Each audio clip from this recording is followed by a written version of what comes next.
হে আমার প্রিয় যুবক ভাইরা, আমরা দুনিয়াতে একটা মহান উদ্দেশ্য নিয়ে এসেছি। আমাদের জীবনের মূল্য অনেক অনেক অনেক বেশি। নিজের জীবনের মূল্য বোঝার চেষ্টা করো এবং নিজের জীবনটাকে কোরআন এবং হাদিস দিয়ে সাজানোর চেষ্টা করো। নিজের ভিতরে আল্লাহর ভয়কে পয়দা করো।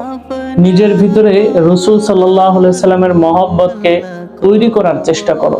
তুমি নিজেকে বদলাও, দেখবে সমাজটা পরিবর্তন হয়ে যাবে। সমাজটা রূপান্তরিত হতে থাকবে এক সুন্দর অবকাঠামোর ভিত্তিতে। তুমি নিজেকে পরিবর্তন করো, দেখো এই দেশটা সুন্দর হয়ে যাবে। তখন এই দেশের ভিতরে, এই সমাজের ভিতরে কোনো অন্যায়, অত্যাচার, জুলুম, নির্যাতন কোনো কিছুই থাকবে না। নিজেকে পরিবর্তন করো। নিজেকে পরিবর্তন করা খুবই গুরুত্বপূর্ণ একটি বিষয়। তাই আসুন আমরা সকলে নিজেকে পরিবর্তন করি, আল্লাহর পথে সকলে অগ্রগামী হই। আসসালামু আলাইকুম ওয়া রাহমাতুল্লাহ।